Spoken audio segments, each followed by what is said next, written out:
Welcome, everyone, to the very special first episode of the Enter the Inkwell podcast, a competitive Lorcana podcast hosted by me, Autumn Burchett, and my co-host, Aska Ragnadottir.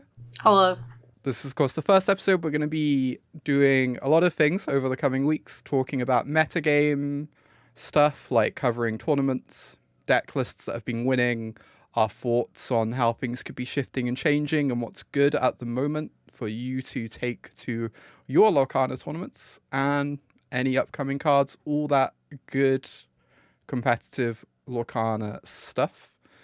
This episode, we're going to be talking about DLC Richmond, ton of deck lists that have come out of that, big shifts in the metagame and what's been winning, what's not been winning quite so much. But first of all, I thought we should introduce ourselves because this is the first episode.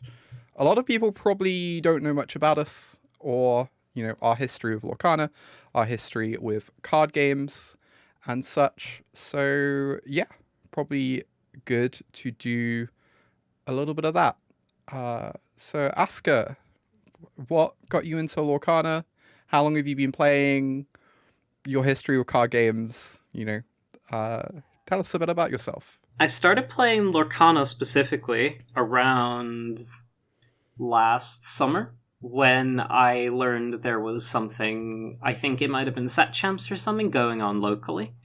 And a friend told me that there were like 30 people at the set champs. And as someone who'd been playing Magic for a very long time, since like maybe 2013, I was like, oh, there's 30 people for this local event for a game that I've not heard of. That kind of inherently slightly interests me, or I've not heard of outside of passing. And I looked into it in greater detail, and I actually ended up finding the game quite interesting. It's a great game, and it's got some really cool different mechanics, different resource systems, and I think a lot of those things drew me to playing it more and more, and I ended up playing the Stockholm Open a few months after I started playing Lorcana, and then I ended up winning the Stockholm Open.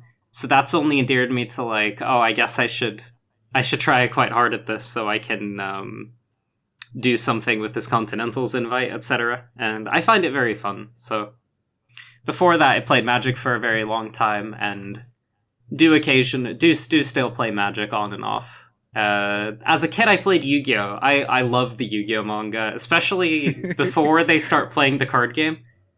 But before they start playing the card game, the manga's so unhinged. You just never know where it's gonna go. It's the best. The plot lines of the Yu-Gi-Oh! Season 0 manga are such that I'm pretty sure I'm not supposed to talk about them on the podcast.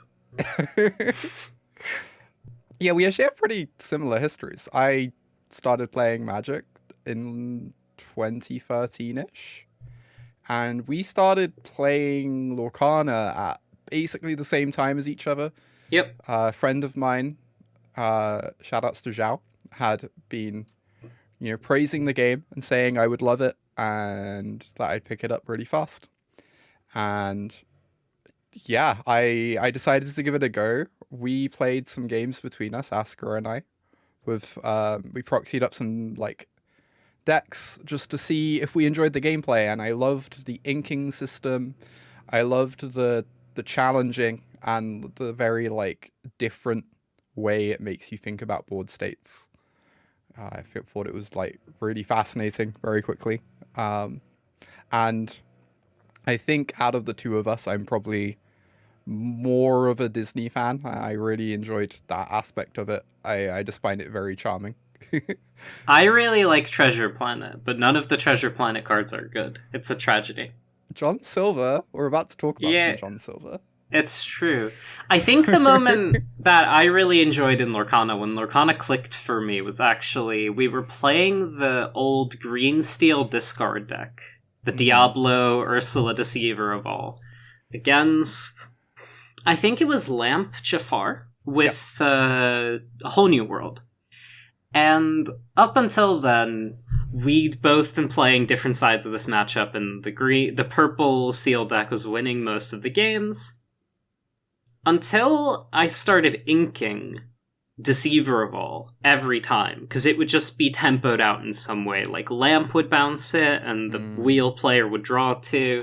It would get strength, then the green steel player would be behind. But when I started inking Deceiver of all every time, it ended up causing this dynamic of like, oh, now all of the plays that the green steel player does feel a lot like that player, all the actions that player takes feel so much more impactful. Yeah. So I really enjoyed that aspect of Lorcana of like, oh, you can just change your gameplay from game to game. And it probably sounds quite surface level if you've been playing Lorcana for 2 years, but this is something that I was like kind of new to, and I found that so fascinating. Yeah, that's an aspect of the game that really appealed to me too. Like that moment, I could like, when I realized what you were doing and why it felt so different.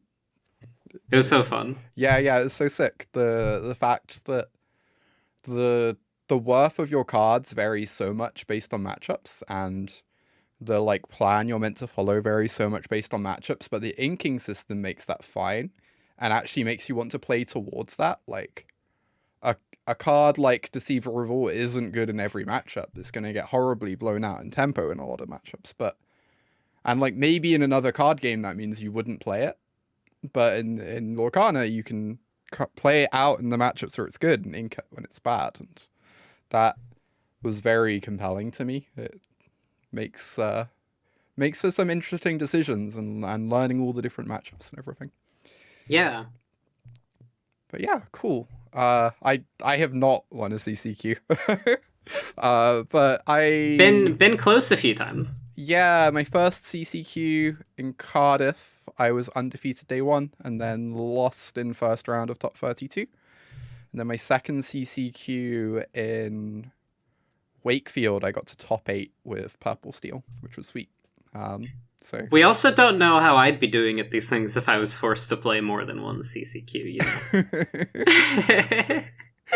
Oh my gosh, the one and done, easy mode. Indeed. But yeah, we've both been loving the game. We both went to DLC Bologna. Yep. Which was our first DLC, and then we're both gonna be at the DLC Hong Kong, which is coming up. Hong Kong is going to be sweet. Oh, it's going to be awesome. I'm so excited to see the city. It's so crazy that we got really cheap flights for Hong Kong. It's honestly like not costing that much more than just to go somewhere in Europe. It's kind of crazy.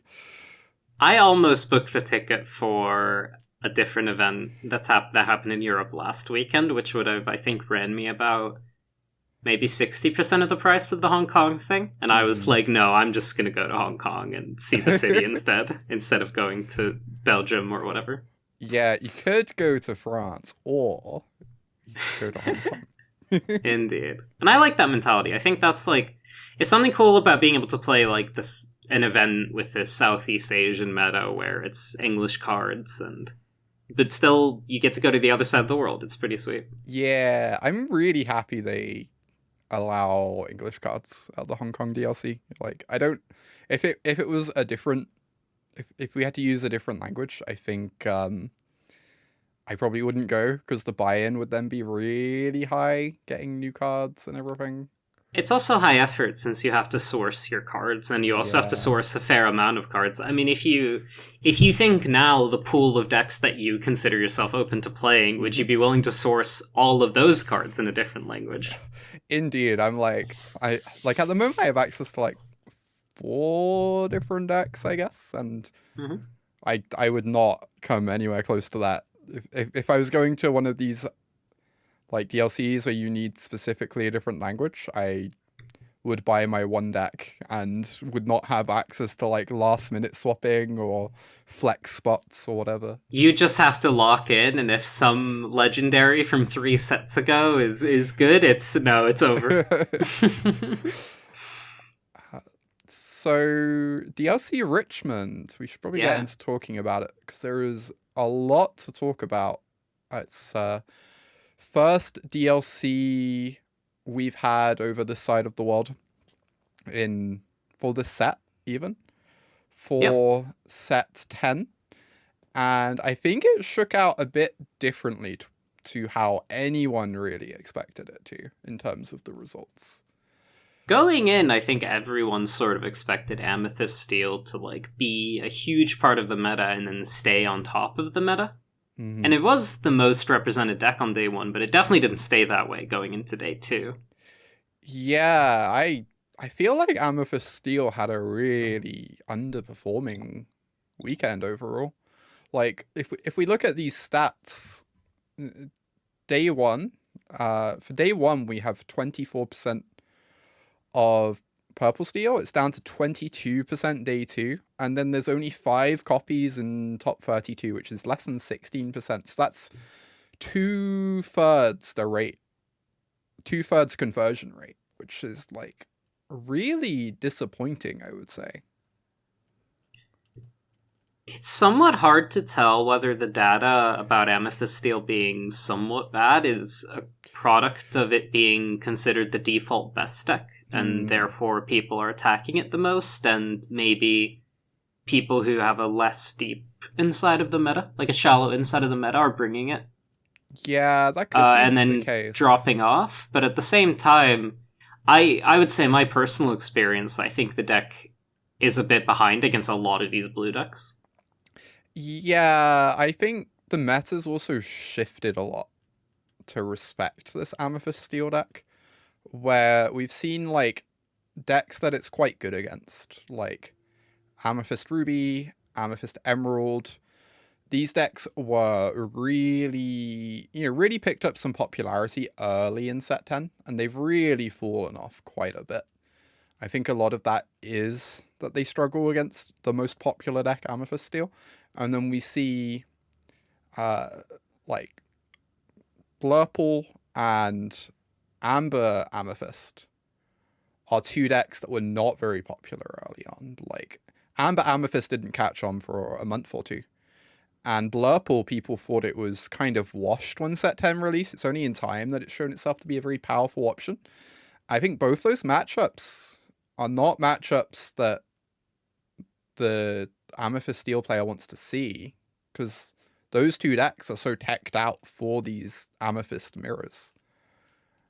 Yeah, I think as well, the as you say, you mentioned two of the matchups that the really free matchups that Steel Purple had have fallen off. There's also Dogs, which it's a really good matchup for you, but it's fallen off to 10% at the DLC, which is like a reasonable amount, but you can't expect to win a tournament based on having one really good matchup at 10%. Mm-hmm. Yeah, people And were. then, sorry. I was going to say, people were expecting dogs might be more popular than this, but even with it putting up some good results the past couple months, it still hasn't caught on that much. Yeah, I think as well, when you start talking about Amethyst Sapphire and Blue Steel in these big, or sorry, Amethyst Yellow, the yellow purple deck, you start thinking about the fact that those decks have a bit more resiliency in terms of packing more card draw. Hmm. I think the Amethyst Steel lists aren't packing nearly as much draw, and they have to play more one drops because of lack of ramp or lantern or whatnot. Mm-hmm.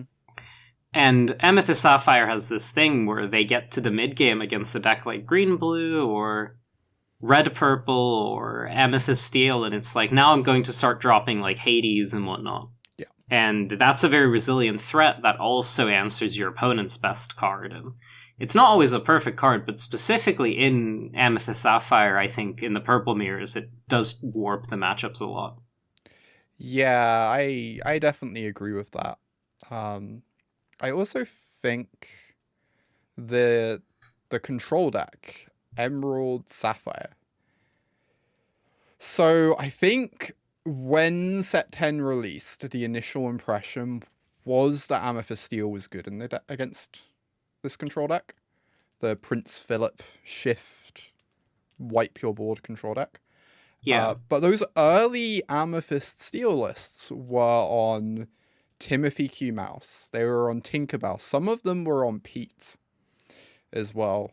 And those tools were very quickly dropped because of how popular Amethyst Steel was, and the fact that you needed to be prepared for mirror matches. You needed your Lexingtons, you needed your card draw.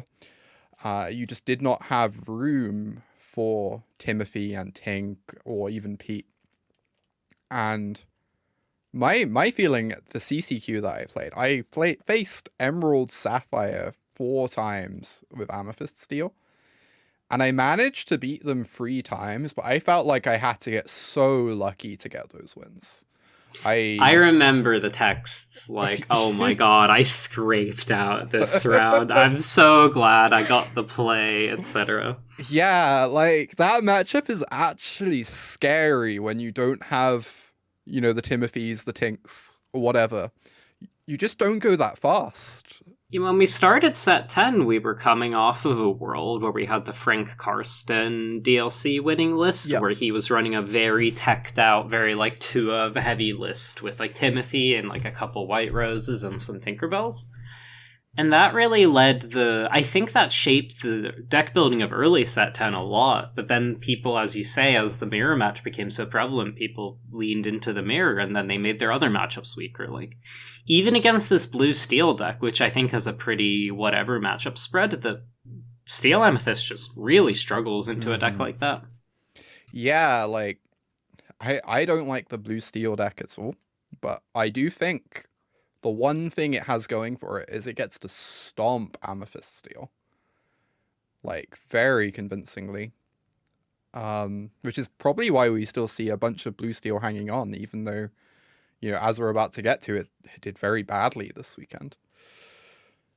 But yeah, I feel like Emerald Sapphire is really the story of the weekend, because that deck, I mean, 2 Emerald Sapphire players in the finals.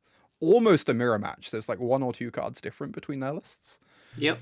And B, we look at these percentages. They are 14% of day 1, 21% of day 2, 28% of top 32. The conversion is just like comically good for this deck. I'm really fascinated by it. I would also like to note that you had built this deck like 59 of these cards before this tournament. Yeah, I really love the builds that are doing well of this deck. It lines up a lot with how I would want to build the deck, where, we're going to look at these builds in a bit, but they've moved away from Hades, which I think is a really important move. I think that's probably the biggest thing, is getting rid of Hades. Like, Hades being an uninkable makes your deck a bit more high variance. And it also just lines up poorly with this plan of shifting your Phillip.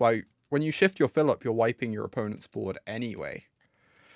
So, sure, you can Hades their threat. But if you bounce it and they replay it and then you shift Phillip, that's kind of the same end result, and you haven't given them ink in the process. As well with Hades, I think it's only really because you have a sweeper and maybe even a second sweeper and Under the Sea, it's really only effective in like long games. In very small numbers, like, that you can vision for.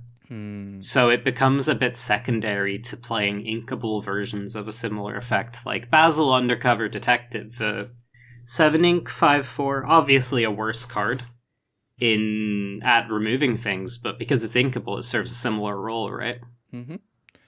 And I also think the downside on Hades is more real in the mirror matches now, where previously in these Emerald Sapphire mirrors, Hades was incredible because it answers Clarabelle, it answers Basil, it answers all these big threats, and the ink is just not that useful. Like, what are you going to do with your 11th ink, your 12th ink? Whereas now in the mirror, if someone ramps you to 12, that just means you can play Malicious and Phillip in the same turn without even needing to sing. Yep. Which, like, disgusting. It lets you empty your hand faster, it lets you sing, it does these things. It did imperceptible things before, having extra ink, like maybe letting you play out an extra quester or something. Now it does, like, very real things. Yeah.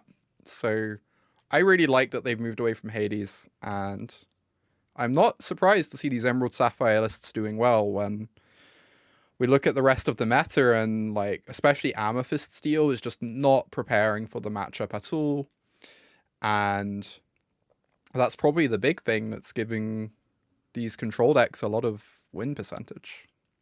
I know in testing I've played against the blue-green decks with the kind of stock adjacent, not even the stock, but the kind of Amethyst Steel deck that packs a lot of card draw. Mm-hmm. So you can play the mirrors. And it's less even about not having quest presence sometimes. Sometimes it's just that you play a game plan where you have to be able to continue drawing cards and extending the game. And it almost leads to this problem of, oh, all my cards are kind of grindy and slow, and I have to deal with the fact that my opponent has a Clarabelle on board. Yep. And I'm not effectively able to answer that, and this grindy plan falls apart when I'm playing against exactly Clarabelle and then also Philip combo. Yeah. I think that's definitely a very real thing. I also think that Prince Philip is a card. These Amethyst Steel decks just can't remove him. It's kind of comical. Like, we look at all the other purple decks. Blurple has Hades. Amber Amethyst has Horseman Strikes. I think that's the reason we see these two purple decks doing so much better than the other ones, is they have answers to Prince Philip in the late game. They can actually compete with Emerald Sapphire's late game. If Amethyst Steel gets to the late game against Emerald Sapphire, it's over. Like, the game's just done. What can they do? You just start playing your 9-drops, and then the game gets... I also the style of Steel Purple means that if they have a bunch of things in play and you don't have a shift target, you can just start... If the game is sufficiently slow, you can just Malicious and then play Philip next turn, and then even if you leave a couple things alive, as you say, the Philip's unkillable. Mm-hmm. Yeah. Absolutely. Just like 6/6 evasive is ridiculous. Yep. Looking at these other decks, the other two decks that did well alongside... Well, I'd say there's 3 decks that did well here alongside Emerald Sapphire. We've got Blurple, which went from 18% of day 1 to 25% of day 2, and then 19% of top 32. So kind of dropped a bit in the cutoff, but still converted well overall. We have Dogs, which was 10% of day 1. 12... Oh, sorry. Blurple also played by two notable players, like DKP and Rob Dehan both played Blurple, which and it seemed like a really good choice for both of them. Yeah, that's true. DKP, of course, the Blurple master at this point, seemingly. Just like Sail the Azurites. See, I can't argue with that. We see Dogs at 10% of day 1, 12% day 2, 19% of top 32. I think this is really fascinating because everyone was tagged for Dogs this weekend. The Amethyst Steel players, every single Amethyst Steel player in that room had Dogs 8. They had a Benja or 2, or they had a Pluto. We look at Blurple, a bunch of them were playing Wasabi. DKP was on 2 copies of Wasabi to blow up Chromicon. We see Blue Steel playing their Plutos. So many of the decks this weekend were teched for Dogs, and we still see Dogs doing really well. Yeah, I was honestly, Dogs converted so much better than what I thought. I think you were saying earlier about people expecting more Dogs. This is a round where I expected it to land, considering its slight unintuitive nature. But I do think I did personally expect it to convert a ton worse than it did because of all the items. Because people benjing your Chromicon is so much worse than you might think on first blush, because if you draw it and you can't loot it away with a potential Scrooge or Bobby, most likely, or Tramp, you have to put it into play. And there's also going to be games, because it's uninkable, and there's also going to be games where you draw it and you can loot it away, but you have to play it because your opponent is on Amethyst Steel. And then if they have the Benja, then the game is really hard, Yeah. You make these big quests, expecting to rack up some lore and saying, okay, they're going to answer a character or 2, I'm going to bounce their entire board, and I'm in a good position. And suddenly they Benji you. You lose your Chromicon and you lose half your board. And the game's just over. Yeah, it's just a disaster. Yeah.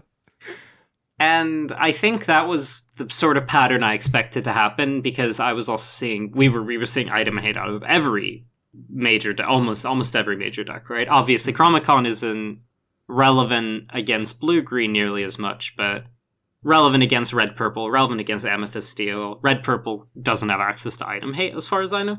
Yeah. I believe you're correct. I've not seen any anyway. The occasional blue steel player would play item hate even as well, and it's just... It didn't feel good, but I suppose... I think that dogs came out of this weekend in a bit of a spot of like... Don't have the fear. Just play your item, and they're not going to have it all the time. Which I think is often the reality of card games, is your opponent can't just always have their out. Yeah, exactly. Like, it's easy to talk yourself out of playing this deck, but what's 1 to 2 cards? That's not changing a matchup completely. That's just helping in the occasional game. And then, like, the games where you don't play Emerald Chromacon and you go for an Under the Sea line, suddenly their bench is looking really bad. Yeah, if you go 2 for even just 2 for 1 off and Under the Sea and you get tempo, it's like looking a lot better. Even if you just illusion kill something with Della's or equivalent, it becomes...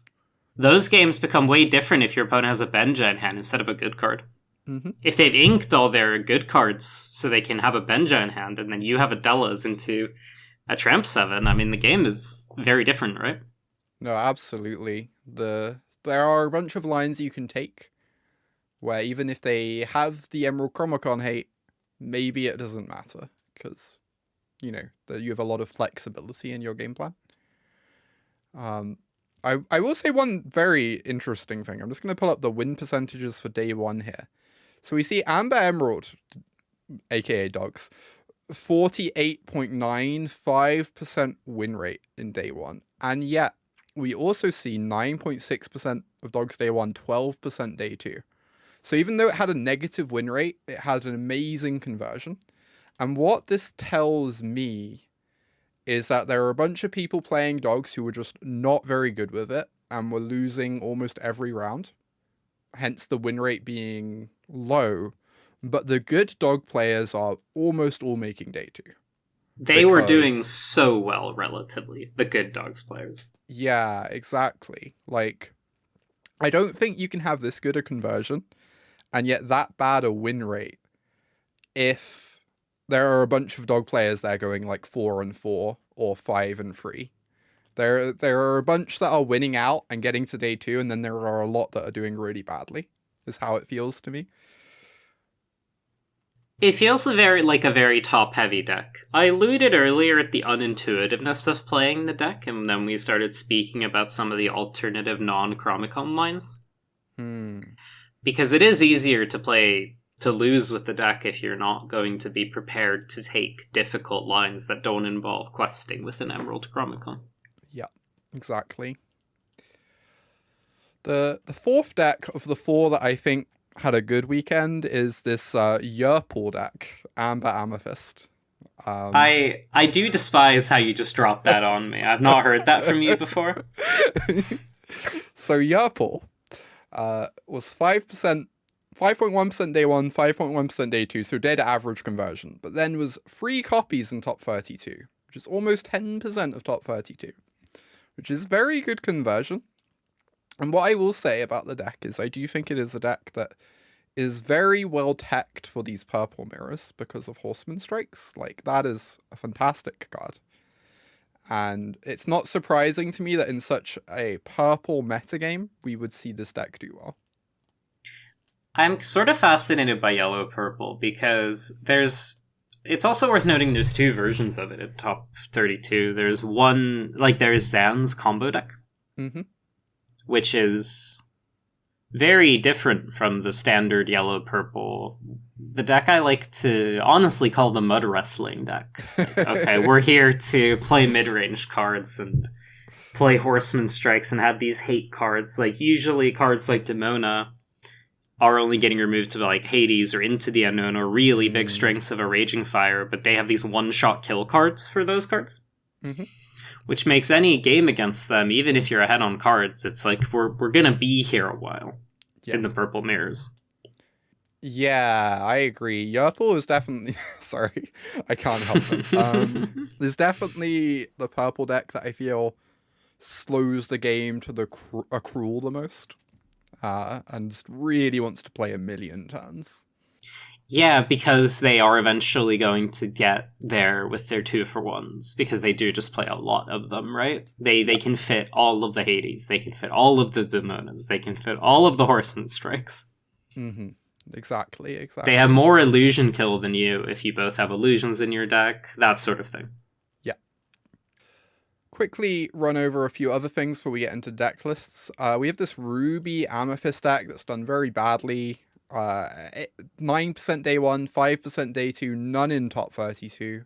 Similar story for Blue Steel. 8% day 1, 7% day 2, and then only 1 copy in top 32. I think these two decks are like, I mean, if you enjoy playing them, please go ahead and do so. But I think in terms of trying to win tournaments, I kind of think both these decks are traps, personally. I think both of them actually, it's funny you bring them up together because I do think they suffer from very similar problems in that they both, the upside of playing them is that they both kind of have a draw. And that draw can completely bury your opponent. For red purple, that's like a relevant 1-drop, so whichever one you want, whether it's a floater or a Palace Guard or maybe a Tinkerbell if your opponent's on a more aggressive deck. And then you play Diablo into Cat and you sort of take over the board, right? Mm. And for blue steel, it's like Ram Spell, Cinderella, Thunderbolts, whatever. Yeah, 2, but when 4, you 6. don't, yes, 2, 4, 6. But when you don't have access to these draws, which happens a lot actually, if you sit there and mulligan a bunch and goldfish the decks a little bit, the decks look way worse on average, I think, than your average like top performing Lorcana deck. If you look at something like Blurple or Steel Purple. Yeah, or even Dogs with its pile of 1-drops. Sorry. No, I definitely agree with that. Like, both these decks have very compelling deck draws, and then the rest of the games are just not very impressive. Like, when I play against Blue Steel, whenever they do 2, 4, 6, I'm like, oh boy, we have a game here. And, like, I feel like I'm really having to work if I'm going to win that game. But, 30% of the time, they're not going to draw a Cinderella. And then that draw is just not going to happen. And they need all these things to line up. And, like, in the grand scheme of things, when it lines up, it's a powerful deck. And it's competing on the same level as these other decks. And when it doesn't, I think these decks really fall apart. Something they both also struggle with, which I think is a bad problem to have in Lorcana, is the fact that a lot of their high impact cards are uninkable.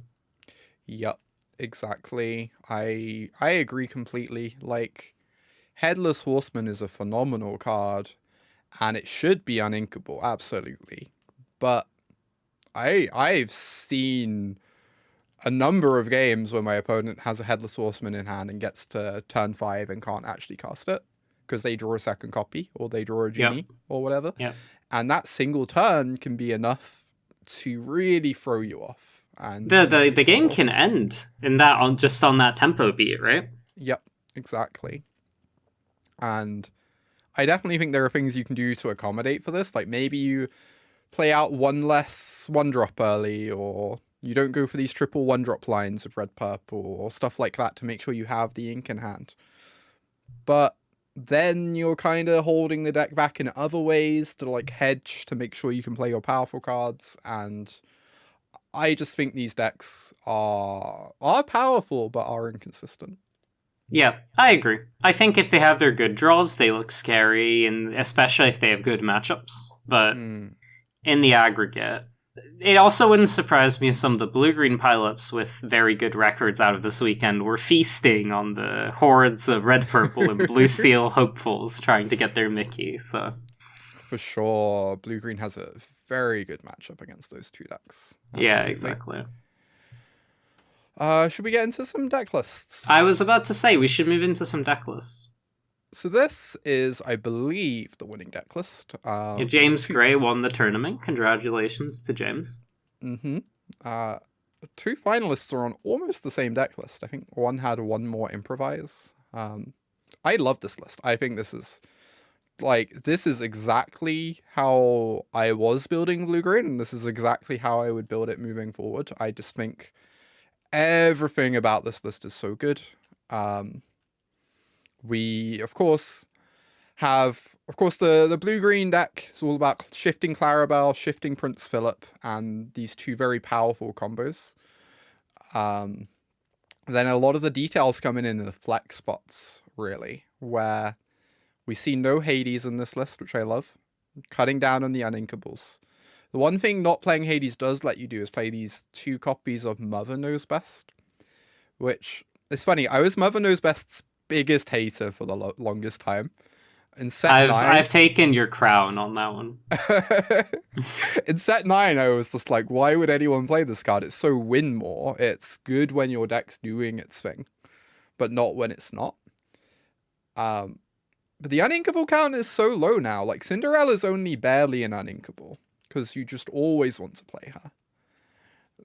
So, makes fitting in a couple copies of Mother Know Best feel pretty low downside. And I just think the tempo can be huge when, you shift your Clarabelle, having the extra songs is great. But also, buying yourself a turn with the bounce from the Mother Knows Best, bouncing their genie, stopping them from gaining lore, and then your Philip still comes down and answers everything when they replay their character. Like, I think the core of... Sorry, I didn't mean to interrupt you. Oh, I just think this card plays out a lot better now than it used to. But it plays so much better than it reads, because cutting the Hades for a more flexible card that still deals with untapped creatures, like, it still deals with something that's about to quest. Yeah. Because that's something in Lorcana that's very, like, impactful is, well, I'm at 18 lore, and all of my, like, maybe 50% of my top decks or 30% of my top decks threaten to end the game in one turn. But the longer you can stall that from happening with blue-green and try to win the game or lock me out of the game with Prince Philip the turn after I do that or something, the better a card like Mother Knows Best is. And with the extra consistency that this deck has shown with the addition of Prince Philip combo, with the addition, I mean, it even went back to Basil, which I know some people were lower on before, for more access to just, like, slow down and then I'm going to wipe your board. Mm-hmm. No, I will personally admit that I am actually this deck's biggest hater. I am known for saying that it only wins because you either high roll people or people play badly against it. And that still requires the blue-green player to be very apt and on top of their game with their deck, in terms of especially the games where your opponent makes a small mistake that costs them the game or whatnot.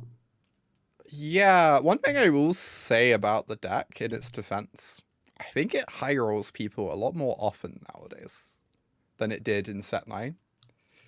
I fully believe that.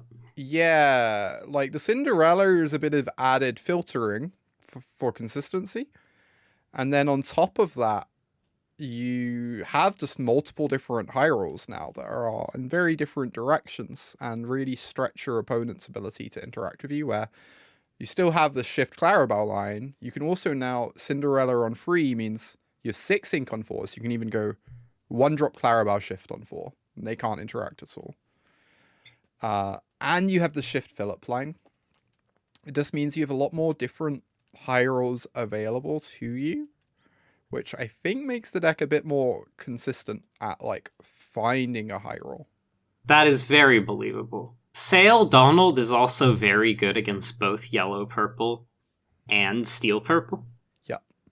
Where I think, like, a deck like Blurple, for example, can empty their hand a bit more effectively. Steel-purple cannot accelerate their ink, so if they're drawing expensive cards, they're stuck with those expensive cards. Yeah, I feel like Donald used to be a lot worse in set 9 against purple. It's still good, but it's a lot better now because people are playing all these, like, Hades looking for deals and Demonas and just very expensive top end. Yes. And you're forced to play those in excess of those cards because of the purple mirrors. But then you run into this deck. You show up to the DLC bright-eyed and bushy-tailed with your play sets of Hades and Demonas, and then someone plays a Clarabelle against you, and your hand is a Hades, a Demona, and then your Inkwell is two of those that you've inked, and you're sad. Mm-hmm. Tech card here that I love. Improvise. Really hateful to illusions. Notably, Amethyst Steel, most popular deck in the room. You draw an Improvise against them, you blow up their Cobra, which is what they want to play on turn 3 against you.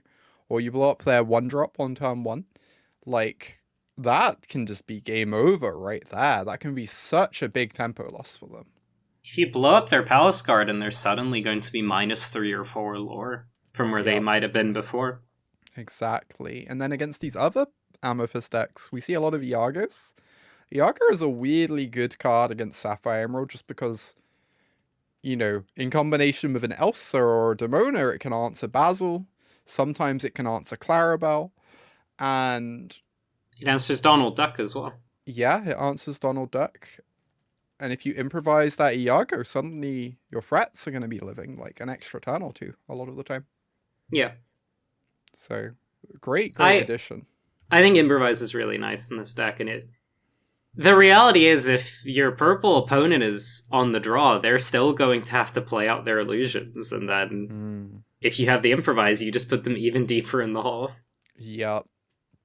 So, I really love this list. A lot of the lists in top 32 honestly looked very similar to this. The one I was going to call out is slightly different. This list from top 32 of Sapphire Emerald, not only playing Under the Sea, which I think is not that an unusual choice, but also playing Ink Geyser. Talk me through Ink Geyser.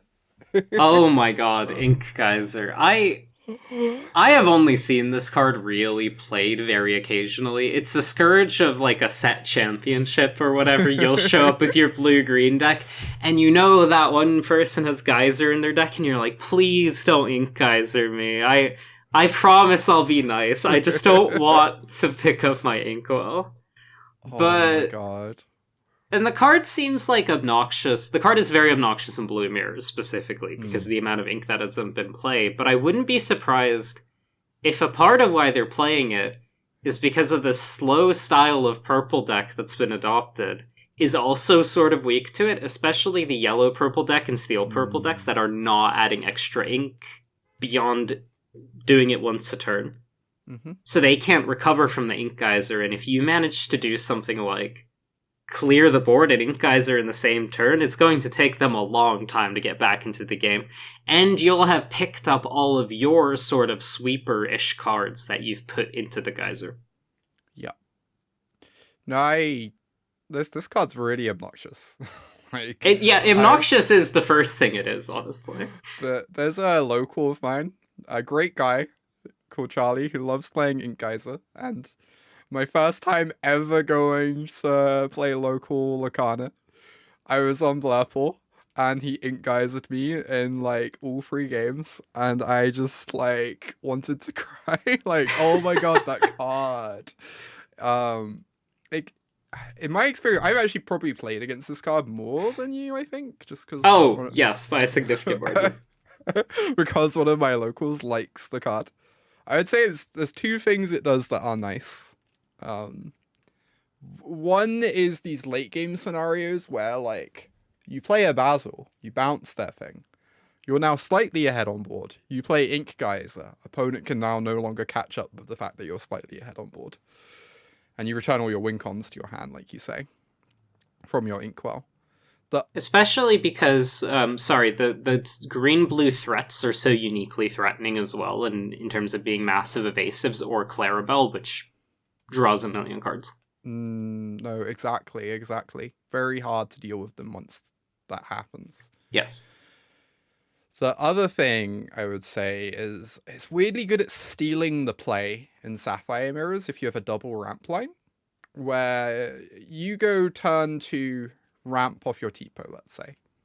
Opponent goes up to 4 ink on their turn 3, plays a thing, and says go. You now get to go, okay, I'm gonna, use this Ink Geyser to set you behind. I now get to redevelop first. and suddenly it's like I am on the play. You have an extra thing, but I have more ink in the Sapphire Mirror. Yes. You can even have these lines of sail where it gets even sillier, where if you do in the mid game, you untap with 5 ink, you can go sail, ink geyser, double ink. I now have 5 ink, you have 3, say go. You've already used your ramp spells, you can't catch back up now. Isn't one of the tricks with Ink Geyser that if you're playing with or against it in a blue mirror, that you actually want to ink your ramp spells? So they will be picked up and then you can ramp once your opponent or you Ink Geyser. Oh no, this is the thing. This is what I was doing against Charlie when I faced him, where I go, okay, I'm against an Ink Geyser deck. I am mulliganing anything that isn't ramp. I want 3 ramp spells, 4 ramp spells in my opening hand. So I can ramp and then ink 2 or 3 ramp spells and know that I'm going to draw them if he casts the Yes, card. absolutely. Yeah, Ink Geyser's an interesting addition. Not great against everyone. Pretty heinous against a deck like Dogs, for example. I do think you do have card... 4 ways to ink it now, but that's not like incredibly heartening regardless. Yeah. Sorry, 8 ways to ink it between T-Bow and Cinderella. So there are costs, and we also see this list, because of the uninkable account, isn't playing Bend. And, you know, that's something that has costs, like you're gaining late game percentage points from Ink Geyser, but losing some from not having Bend. So there's kind of some upsides and downsides, but definitely an interesting card to see. Very cool list. Very cool that it made top 32. When I talk about Ink Geyser being like a funny card or a weird card, I'm not putting down the person who made the deck either. I think the deck is sweet. Just to be extremely clear on my end, because I can be a bit sarcastic. Getting into some Blurple lists, probably won't hover on these for too long, so I think you know, we all know what Blurple looks like nowadays. You have your 1-drops, you have your ramp, you have your 4s and 5s, your Hades, your Demonas, your guidebooks. I think DKP's success with the deck and him posting his guide has led to a lot of people having very, you know, similar opinions on how to build it. And so not a huge amount to talk about in these lists, but Blurple, a very solid strategy. Here we have the list that did best out of all the Blurple lists, which is very, like I say, very stock normal Blurple. We have an Ink Runner, which is interesting. With Blurple, really, you're taking like 55 cards, and then you're picking your favorite 5 cards at the end. Yeah, exactly. And obviously you see a lot of cards, so the mulligan system in Lorcana means that you get to see a lot of your tech cards, whether it's your Wasabis or in this case, your Ink Runners, so you get to see them a bit, like quite often. Or Rob's extra Iagos. Mm-hmm. So you kind of like just add what you'd like or what you would like to answer, really, I think, in Blurple. No, exactly, and it's all, I feel like a lot of it's very settled at the moment. One thing that is interesting, if we look at DKP's list here, there's 2 copies of Wasabi. Yep. Which is obviously for Emerald Chromacon in the Dogs matchup. Very important card to be able to answer. That's a lot of the way that Dogs beats you. Like nowadays, Demona means that the matchup's a bit closer than it used to be, but if they have an Emerald Chromacon, it can still be hard. Wasabi deals with that. Makes sense. Yeah, DKP's list that I believe he posted a couple weeks ago, I could be misinformed on the timeline here, had 4 Hades, and this list has cut some of the Hades to fit more of the blue tech cards, which I quite like, because the Hades is a bit heavy in a deck that already has a lot of card draw.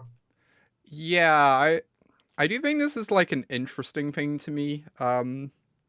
I've had this weird theory lately about Hades looking for a deal and Demona Scourge of the Wyvern Clan, where in like when the set released, people were like, "Oh, both these cards are fantastic. Play as many as you can in every Amethyst deck." And I kind of think Sapphire Amethyst and Amethyst Steel are kind of have inverse feelings about these cards, where Sapphire Amethyst loves Demona. You can empty your hand, ramp into her, deal with your opponent's board. Like, what's the thing that Sapphire Amethyst has always struggled with? It's dealing with wide boards, while Demona does that.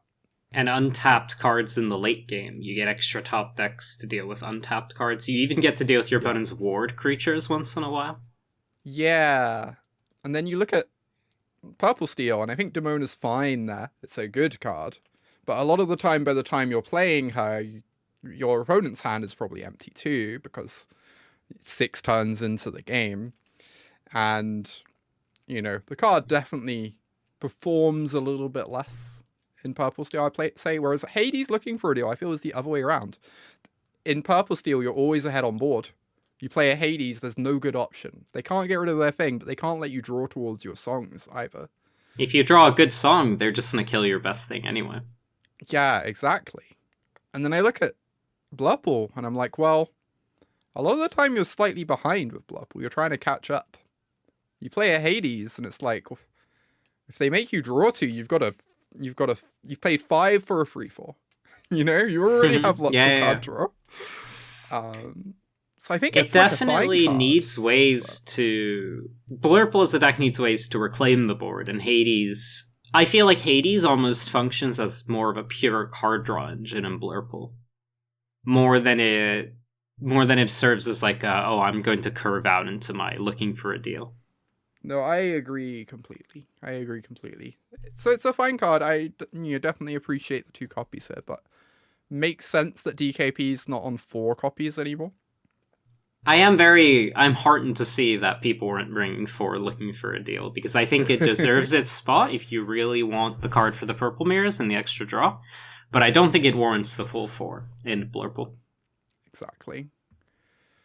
Very quickly, another Blurple list that did well. Just a few weird flex spots here that I thought I'd show off. There's 3 Ursulas. Cool There's card. 2 elephants as well. 2 elephants. There's I can't hold it back anymore as another piece of song removal. Kind of a strange list. I don't know that I like it as much as the more stock lists, but it's interesting. Maybe they liked the idea of their Wasabi being able to sing it if they really needed to. It's a nice list, though. Yeah. Elephant has some notable synergy with 4 Cheshire Cat, which is something that the other list didn't decide to include. This is true. I do like Elephant at the moment. I think it's quite an interesting card. Mm-hmm. So the weirdest list in top 32, by a pretty wide margin, I think is the most successful dogs list. Yeah. Like, completely bizarre build of dogs, I think it's fair to say. This list is fascinating. Having seen this list a few days ago, I've still not really made up my mind for it, even if I have taken it for a spin a couple times. Mm-hmm. I've played against it a couple times, and I'm not sure how to feel about it either. I think the lack of threatening Chromicon and threatening a glut of 2 questers, like Scrooge McDuck or Daisy or Lady Elegant Spaniel. So Daisy Duck, Donald Stay, Scrooge McDuck, Shush Agent, and then Lady Elegant Spaniel, as well as lacking extra shift targets for Lady 5, means that it is less likely that you're going to be able to execute a consistent aggressive plan if you need to, which is unfortunate, but the deck does present a compelling alternative. It's almost more like a combo deck, right? We have 4 copies of Under the Sea, we have 4 Lullaby, we have these rhinos to shrink your opponent's things. You're not questing as well as these other decks, but even if Donald Duck to draw you towards your combo pieces, you kind of need a flush hand if you want to sing Lullaby and sing Under the Sea and maybe cast a Rhino beforehand. So the Donald Singing Lullaby and casting Under the Sea in the same turn is something the more stock Dogs deck dreams of doing, but doesn't really get to, whereas this deck is fully built to do so. And I think that's like a really interesting plan. Donald Duck is actually a card I've considered just putting in standard dogs before, so I was really interested in the fact that... So to be clear, to place my stake down, I am a bit of a dog sicko. I love this deck. And I am really infatuated with the fact that someone just decided to cut the Chromicon. I really laud like the bravery of someone to bring such a different variant of the deck, because it's not like this deck won't quest and win games that way. It's just slower at it and maybe will not threaten such an aggressive game plan in your average game. However, the presence of Donald Duck can make life very difficult for purple opponents, where, like, the standard plan works worse against a card like Donald, and giving you which gives you extra for your Lady 5, which gives you access to Under the Sea. Mm-hmm. I agree with all of that. It's a very different build, very brave build, very cool to see it do well. Yep. I assume the thinking of this build is there's a lot of Benjas, there's a lot of Wasabis, there's a lot of Plutos. I'm scared of playing Emerald Chromacon. And so we see a very innovative take that gets to ignore those cards. And even better, if you're playing in those Swiss rounds that don't have open deck list, and you're playing against this deck, and you have a Wasabi in your hand, you're going to hold on to it for dear life. Yeah. You are not inking that Wasabi. You are not playing that Wasabi out because you know there could be a Chromacon. And then you get got by the Under the Sea. So I think there's real surprise value to this build too.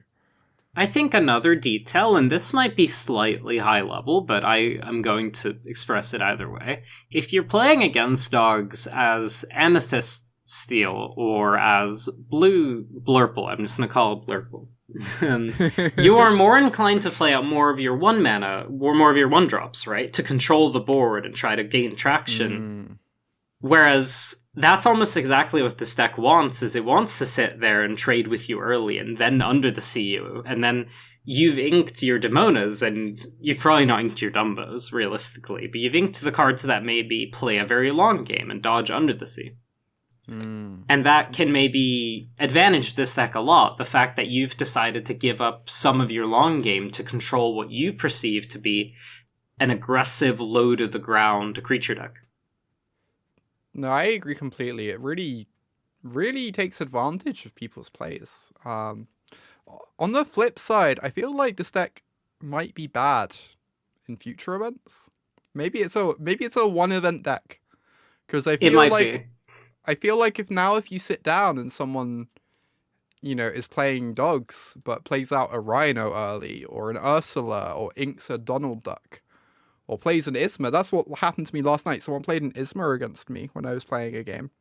And I was like, oh, they must be on the Under the Sea build. And I just immediately stopped respecting the existence of Emerald Chromacon.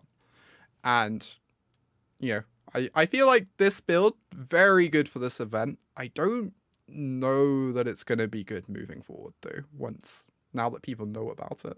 I don't know if such a thing is possible, but something I did consider with this deck is that if you wanted to play this kind of dogs deck in the future, you would have to change a fair amount of the card choices, as you were saying, so you make it non-obvious that this is the version you're playing. Exactly. I think there's something to that. I think this build is very brave, very cool. Sick to see it do well. I don't think I would recommend it moving forward. I think you can explore ideas in this vein, but you really need to build it differently if you don't want people to be very clued in to what you're up to. Yeah, don't take this 60 to your next event. Maybe take 50 of them. Looking at other dogs lists, just going to skip over this real quickly, but cool to see Horseman Strikes seeing some play in some decks. Yep. Also cool to see Webby Vanderquack, Junior Prospector, seeing play in other dogs decks. These are 2 cards I really like in dogs. I know you really like these cards too. It's just nice to see these cards making the top cut to me. Webbigale and Horseman are some of my favorite cards, yes. I think having access to Webby Shift makes your deck, really good. No, I love Webby Shift. I think a couple Webby is just good. It just really widens your range in a nice way. I agree. I also like the triple Dellas in that deck a lot. Oh, same. I love that card. This is the top finishing Steel Amethyst list. Couple notable things. First of all, Benja. There are a lot of Benjas out there today. Or out there on Sunday. This was one of them. Other notable thing, we see 2 copies of Isma, which is a bit of a blast from the past. Oh, I have some experience with Isma. Just a little bit. Just a little bit. How do you feel about Isma at the moment? I'm interested to see it do so well. I'm very curious about the plan here in terms of Isma versus Hades versus Demona. Mm, Because I think one of the weird things about Purple Seal is it's not advantageous to play out your Dumbos early.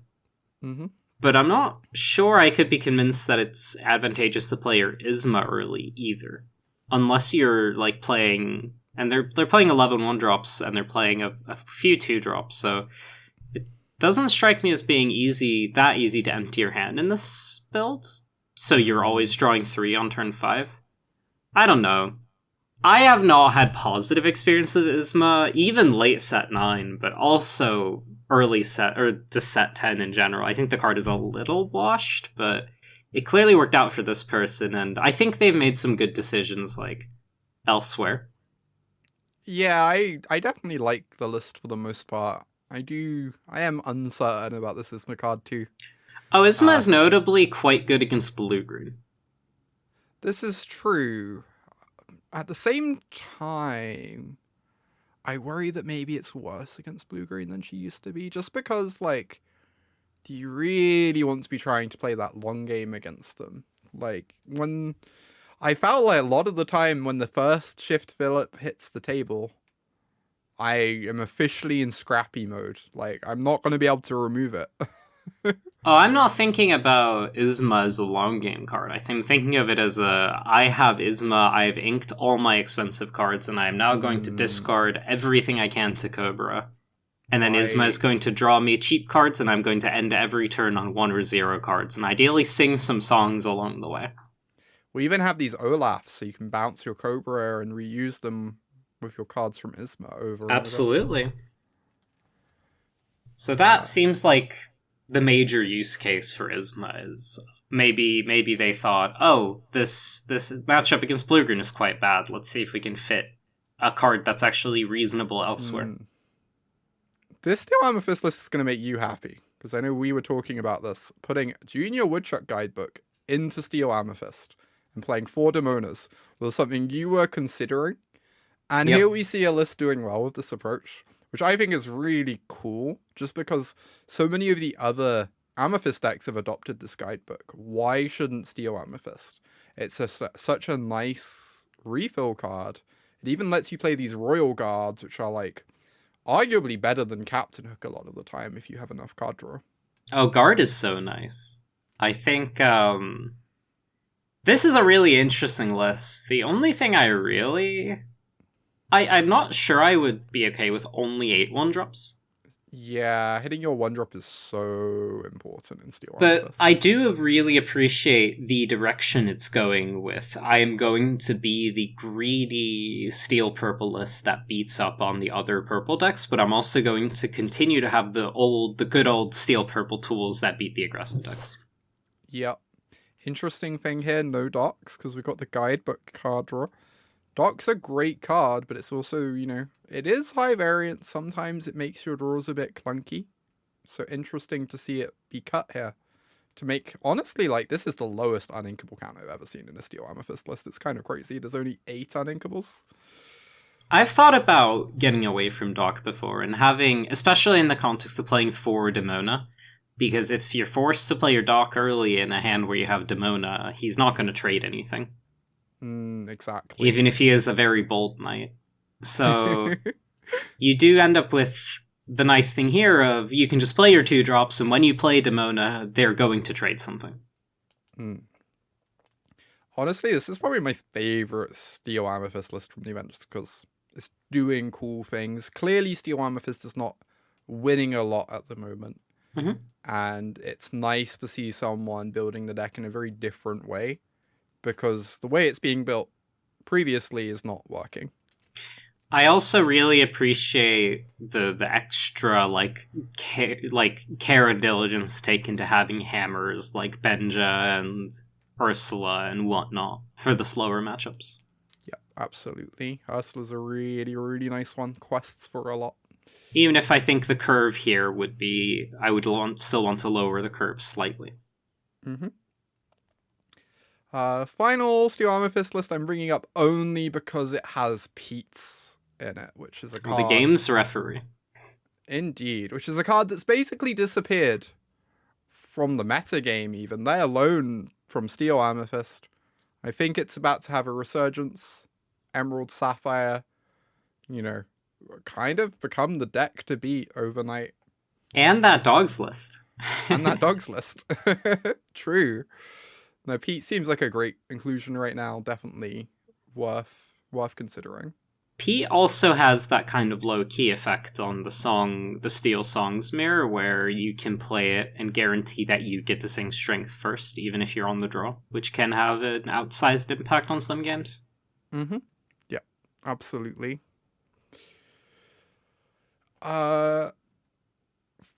Okay, final one of the big decks. We have Amber Amethyst, which is a deck that's been putting up a lot of success, honestly, considering how little play it sees. And this was the top finishing Amber Amethyst list. One thing I really want to shout out about this list, I love that we've cut some of the 2-drop Iagos to make room for these Rafikis. We have 10 1-drops here, and the reason why I really love that is because your ideal game plan every game is to play Lantern on turn 2. Mm-hmm. Lantern is your most important card because it is your Sail the Azurite Sea of sorts. And if you play a Lantern on 2, you're not playing a 2-drop at any point in that game. When are you playing a 2-drop? Mm-hmm. So being able to go 1-drop on 1, Lantern plus 1-drop on 2, and then 4-drop on 3 ends up kind of being the ideal curve. So it's really nice to see these extra 1-drops, I think. I like this build. I like that it's cut some of the heavier cards that are less central to the game plan. It's trimmed down on Iagos. It's trimmed the Hades. That sort of thing. Yeah, trying to keep the build a bit more lean. Yep. If you have an excess of card draw, you're incentivized to keep your curve low, and this deck respects that, which I really appreciate. Mm-hmm. Really like the high quantity of Mowgli's. I think that card's quite important in this deck. Mowgli is very important for this deck, especially with we keep talking about the blue-green menace, but... Gonna skim over Zan's list a bit. I think everyone's aware of it at the moment. Zan had a very good finish with it. I think a lot of people still don't really believe in this deck. Personally, I don't. I think it's, to me, just worse than normal Amber Amethyst. Just a bit less consistent. And I think Zan's finish is in big part just because Zan is a great player who's probably piloting this deck basically perfectly. Yes, I agree with most of that. I think it's unfortunate just how many pieces you have to fit to have access to the combo kill, because the Monstro being able to win you the game on it by itself, the Monstro threatening to come down and say, answer me or I'll win the game, is a very powerful strategy, but it's unfortunate how much deck building space you have to give up to it. Yeah, I definitely agree with that. Just makes your deck a bit less consistent, and the combo is very powerful, but I think I personally prefer the consistency in the developing turns. I am interested if other yellow-purple decks should play some amount of Hueys, however, just as a way to get to your 4-drops if you don't draw a Lantern. I don't think that's uninteresting to me. Yeah, I will say I watched a lot of coverage over the weekend. There was one game where Zan played a Huey, and I kind of not fully appreciated the fact that Huey's a 2/3. That's a pretty big body. He quested with the card 5 times. Got 5 Inca value out of this card. This is what I'm saying. And the Huey just didn't get removed. There was always something else that needed challenging.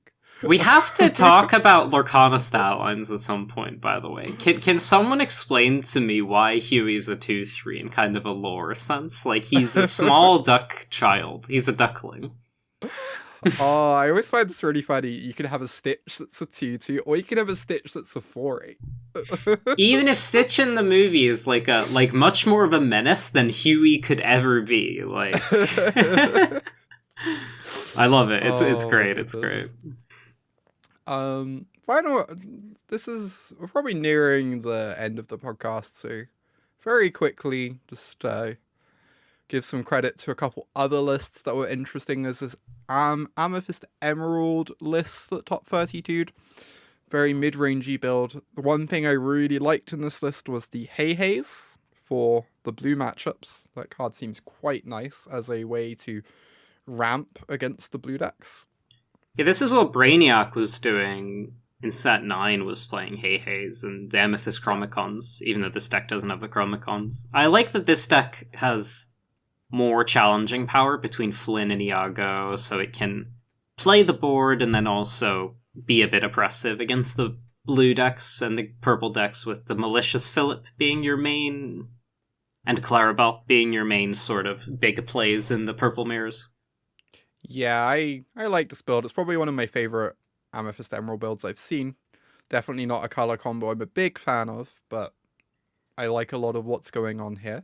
Whenever I see one of these decks, I just think it should be playing Webby Shift, however. Yeah, I really like Webby Shift. Obviously, the downside is it's a lot of deck building space, but the upside is that it gives you a lot of like very, very easy games if you get to shift Webby against these blue decks. Yes. I have no doubt it was tried, and there's a reason that Scott didn't play it, but I always want to be playing Webby. That might just be my thing, right? Very final list. We're both blue steel haters. I feel like people would be screaming from the rooftops if we didn't at least acknowledge that a blue steel list made top 32. I do honestly, appreciate... very impressive. Top 32ing with blue steel is an incredible accomplishment. They're playing on hard mode. I appreciate the addition of Aerial Sonic Warriors, a card that crushes steel purple in your deck that already crushes steel purple. I think it's... Honestly, no, so I'm actually not being sarcastic. I think it's actually probably a good idea, if you're playing a deck that has a very polarized positive matchup, to maybe include some cards that make that matchup extra good for you. You promote your steel purple matchup to I'm never losing, instead of, you know. Yeah, instead of you can still lose to their nut draws or whatever. Yeah, or you have a slightly weak draw. I do actually genuinely really like Aerial. It's a good card. Impressed me. Yeah. I feel like in most of the purple matchups, the Aerial can be a very nice card, whereas something like Tinkerbell, very good against some decks, maybe not that impressive against others. And you can't exert in this deck. You can't exert your opponent's things, so Tinkerbell loses some points there if your opponent can play slowly. Oh, well, you see, you can't exert your opponent's things, but you can play Arthur. Well, you can play your one of, yes. Thank you, Autumn. Very cool. Yeah, DLC Richmond. Lots of cool stuff coming out of the tournament.